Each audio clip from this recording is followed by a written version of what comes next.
নমস্কার। আজকে আমরা ভোটার কার্ডে কীভাবে মোবাইল নাম্বার লিঙ্ক করতে হয় তো সেটাই আমরা দেখব কীভাবে করতে হয়, এবং ভোটার কার্ডের সাথে মোবাইল নাম্বার লিঙ্ক না করলে কিন্তু আপনার অনেক সমস্যা হতে পারে। তো চলুন প্রথমে আমরা গুগলে চলে যাই, সেখানে আমরা ভোটার কার্ড সার্চ করি এবং প্রথমে লিঙ্কটাই ক্লিক করব।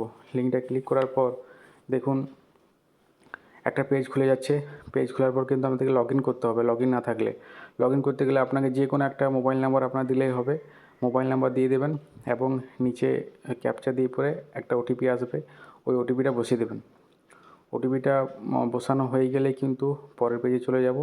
পরের পেজে যাওয়ার পর দেখবেন আপনাকে ফিল আপ করতে হবে ফর্ম 8। তো ফর্ম 8 আপনার একটু নিচের দিকে আছে, দেখুন আমরা পেয়ে গেলাম ফর্ম 8 সবুজ রঙের বক্সটা।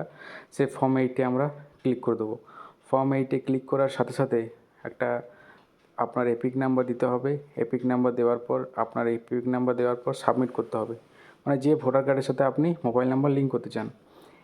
করার পর আপনার দেখুন ডিটেলস দেখাবে। ডিটেলস পুরো আপনার নাম, বাবার নাম দেখানোর পর আপনাকে নিচে দেওয়া যে ওকে অপশানটা রয়েছে, সে ওকে অপশানটাতে ক্লিক করে দিতে হবে। যখনই আপনি ওকে অপশানে ক্লিক করবেন, ওকে অপশানে ক্লিক করার পর আপনার এই ধরনের 4টে অপশান আসবে। 4টে অপশানের মধ্যে আপনাকে চুজ করতে হবে সেকেন্ড অপশানটি চুজ করে আবার আমরা ওকে বক্সে ক্লিক করে দেবো। ক্লিক করার সাথে সাথে আপনার ধরুন এই ধরনের একটা ইন্টারফেস আসবে। এখানে আপনার নাম, আপনার ডিস্ট্রিক্ট সব আসবে। তারপর আবার নেক্সট করে দেবো। নেক্সট করার পর আপনার এইখানে দিতে হবে আধার নাম্বার দিতে হবে। আধার নাম্বারের পর আপনাকে দিতে হবে আপনার মোবাইল নাম্বার। আধার নাম্বার আর মোবাইল নাম্বার দেওয়ার পর, অর্থাৎ যে নাম্বারটাতে আপনি লিঙ্ক করতে চান সেই নাম্বারটা দিতে পারেন বা অন্য কোনো নাম্বারও দিতে পারেন, কিন্তু আমি বলবো যে নাম্বারে আপনি লিঙ্ক করবেন সেই নাম্বারটা দেওয়াই কিন্তু ভালো হবে। এবং চলুন আমরা দিয়ে দিই। এরপর আমরা নেক্সট বাটনে ক্লিক করব। নেক্সট বাটনে ক্লিক করার পর আপনার কিছু কিছু অপশান আসবে। যেহেতু আমরা এখানে মোবাইল নাম্বারটা লিঙ্ক করব, তাই আমরা মোবাইল নাম্বারের উপর ক্লিক করে দেবো। মোবাইল নাম্বারের উপর ক্লিক করার সাথে সাথে দেখুন এখানে মোবাইল নাম্বার দেওয়ার অপশান চলে এলো। আমরা এখানে বসিয়ে দেবো আমাদের 10 ডিজিটের মোবাইল নাম্বার এবং নেক্সট করে দেবো।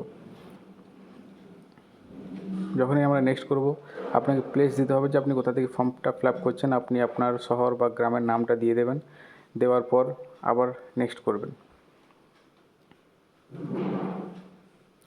নেক্সট করার পর আপনাকে ক্যাপচা বসিয়ে পরে সেন্ড ওটিপিতে ক্লিক করতে হবে এবং আপনার মোবাইল নাম্বারে একটা ওটিপি আসবে। সে ওটিপিটার উপর প্রিভিউ এবং সাবমিট করলেই আপনার ফর্ম ফিল আপ হয়ে যাবে এবং আপনার ফর্মটা আপনি দেখতে পাচ্ছেন এরকম একটা ফর্ম কিন্তু আপনার ডাউনলোড হয়ে যাবে, যেটা আপনি প্রিন্ট আউট করে রাখতে পারেন।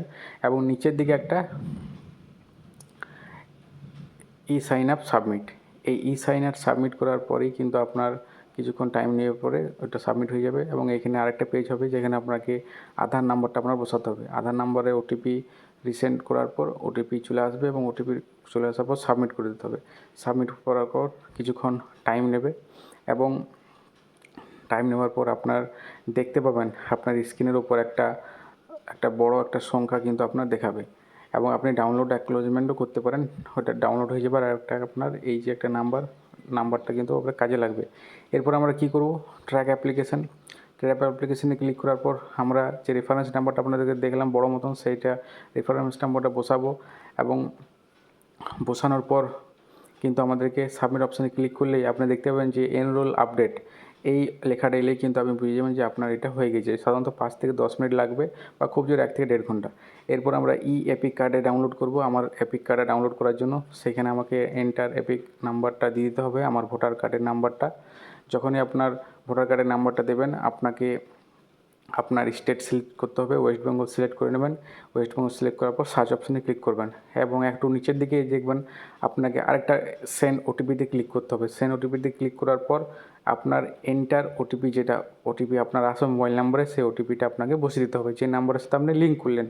এবং যখনই আপনি লিঙ্ক করে দেবেন এবং ভেরিফাই যখন আপনি করবেন ওটিপিটা বসানোর পর, আপনার কিন্তু যে এপিক কার্ডটা সেটা ডাউনলোড করার অপশান চলে আসবে এবং আপনার সঙ্গে সঙ্গে সেটা ডাউনলোড হয়ে যাবে।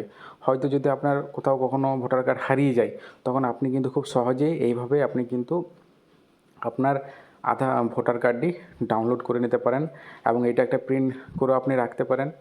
কালার প্রিন্ট করে পরে, এবং এভাবে খুব সহজে আপনি মোবাইল বা কম্পিউটার যে কোনো জায়গা থেকেই কিন্তু খুব সহজে মোবাইল নাম্বারটা আপনি আপডেট করে নিতে পারেন। এবং মোবাইল নাম্বার আপডেট করলে আপনার ভোটার কার্ড রিলেটেড সব কিছুই কিন্তু আপনার ফোন থেকেই করা সম্ভব হবে। এবং পিডিএফটি আপনি যখন মন ডাউনলোড করতে পারবেন, যেতে যদি ভবিষ্যতে কখনও ভোটার কার্ড আপনি না পান বা হারিয়ে যায়, তখন কিন্তু এই পিডিএফটাতে আপনার কাজ চলে যাবে। তো ভিডিওটা যদি ভালো লেগে থাকে ভিডিওটা অবশ্যই একটা লাইক করবেন এবং চ্যানেলটা নতুন হয়ে থাকলে সাবস্ক্রাইব করে দেবেন।